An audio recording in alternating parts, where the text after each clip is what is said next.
যুবকদের কথা কেন বলি আপনারা জানেন?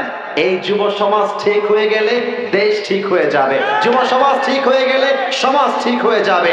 এই যুব সমাজ ঠিক হয়েছে বিধায় স্বৈরাচার ভাগতে বাধ্য হয়েছে। এদেরকে আমার ঠিক করতে হবে, এটা আমাদের দায়িত্ব, এটা আমাদের সবার দায়িত্ব। একটা কথা তাফসীরের আগে বলতে চাই, রাগ করবেন নাকি? ওই যে ভাইয়েরা আমাকে বলেন নাই, কেউ কি রাগটা করবেন নাকি আমার কথা? যুবকদের জন্য একটা কথাই বলবো, যুবক ভাইয়েরা, বয়স তোমার 20, 22, 23, 24, 25, 18, 19, কারোর জন্য ছেঁকা হয়ে বেকা হওয়ার টাইম আমার কাছে নাই। আমার কথা একটা, কোন মেয়ের জন্য আমার ক্যারিয়ার নষ্ট হবে না। আমাকে আমার বাপের জন্য লড়াই করতে হবে, মায়ের জন্য লড়াই করতে হবে। কোন ফকিনা জৈনা ছাড়লো কিলা, আই ডোন্ট কেয়ার। আমি বিশ্বাস করি একজন যুবক যদি সফল হতে পারে, তার পেছনে একটা নয়, দুইটা নয়, কয়েকটা লাখ মেয়ে তার পেছনে বিয়ের জন্য লাইন ধরে দাঁড়িয়ে যাবে। ভয় পেও না, বুক চিরে দাঁড়িয়ে যাও, আল্লাহর ভরসায় সাহসটা বাড়াও, আল্লাহর নামে আগুন জ্বালাও বুকে, সত্যের পথে চলো, সাহস রাখো মুখে। থেমে গেলে চলবে না, রক্তে আগুন ধরাও, আল্লাহর সৈনিক তুমি, সেই পতাকা উড়াও। আরে আল্লাহ যখন পাশে, কিসের এত ভয়? তাওয়াক্কুল করো, কাছে আসবে বিজয়। আধারে ভয় পেও না, আলো আছে আড়ালে, অন্ধকার পালিয়ে যাবে তুমি উঠে দাঁড়ালে। আল্লামা ইকবাল লিখেছেন, গম কে বাদ খুশি জরুর আতি হ্যায়। আল্লামা ইকবাল পাকিস্তানের একজন টপ ফেমাস উর্দু শায়ের, কবি। উনি তার কবিতায় লিখেছেন, আমি আশা রাখবো আপনাদেরকে বাংলা বলতে হবে না, আপনার উর্দু শুনলেই বাংলার তর্জমা অটোমেটিকলি বুঝে যাবেন। আমি শেয়ার করছি সেই উর্দু কবিতা, মাথার কান খাড়া করেন, কলিজা অ্যাক্টিভ করেন। আল্লামা ইকবাল লিখেছেন, गम के बाद खुशी जरूर आती है और ये खुशी रब के तरफ से ही आती है।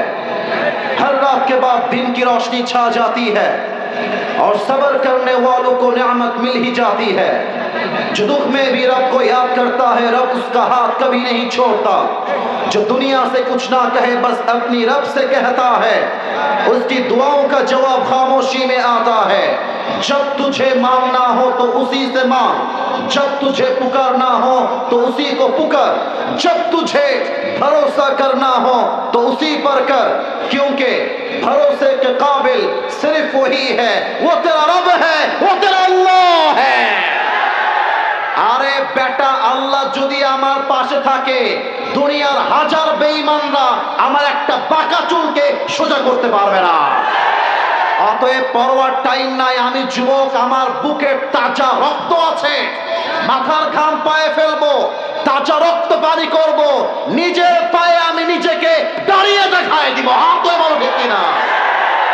আর একটা কথা যুবকদেরকে না বলে পারছি না, মাথায় রাখবা, যদি তোমার জীবনে তুমি কোনোদিন কোনোভাবে প্রতারিত হও, ভেঙে পড়বা না। মনে রাখবা, সাইয়েদনা ইউসুফ আলাইহিস সালাম তার আপন ভাইদের দ্বারা কুয়াতে নিক্ষিপ্ত হয়েছিল। যদি তুমি কখনো দেখো দেয়ালে পিঠ ঠেকে গেছে, বিপদ আর বিপদ, খারাপ সময় চলে আসছে, দেয়ালে পিঠ ঠেকে গেছে, হতাশ লাগছে, রিমেম্বার সাইয়েদনা ইউনুস আলাইহিস সালাম। মাথায় রাখবা, ইউনুস কিন্তু এক মাছের প্রকোষ্ঠে আটকে গেছিল, সে অন্ধকার থেকে আমাদের নবী ইউনুসকে বের করেছে একজন, তিনি কে? যদি দেখো তোমার বিয়ে হচ্ছে না, বিয়ের বয়স পার হয়ে যাচ্ছে, ভয় পেও যেও না, একাকিত্বে গুনাহে জড়িয়ে পড়ো না। মাথায় রাখবা, আমাদের পিতা আদম আলাইহিস সালাম সর্বপ্রথম দুনিয়াতে একাই এসেছিলেন, বউকে সাথে নিয়ে আসেন নাই, ঠিক কিনা বলো? আমার বোনদেরকে বলবো, বোন, আমার যুবকদেরকে বলবো, যুবক ভাইরা, যদি দেখো জীবনে অনেক মিথ্যা অপবাদ আসছে, যে অন্যায় করো নাই তা অপবাদ দেওয়া হচ্ছে, ভয় পেও যেও না। মাথায় রাখবা, সাইয়েদাতুনা আম্মা জান আয়েশা রাদিয়াল্লাহু তাআলা আনহার কথা, যার মতো একজন পবিত্র নারীকে জিনার মতো একটা ভয়ঙ্কর অপবাদ দেওয়া হয়েছে, তিনি ভেঙে পড়েন নাই। তার ভাঙার না জন্য আল্লাহ তাআলা তার সম্মানকে আকাশচুম্বী করে দিয়েছে, ঠিক কিনা বলো?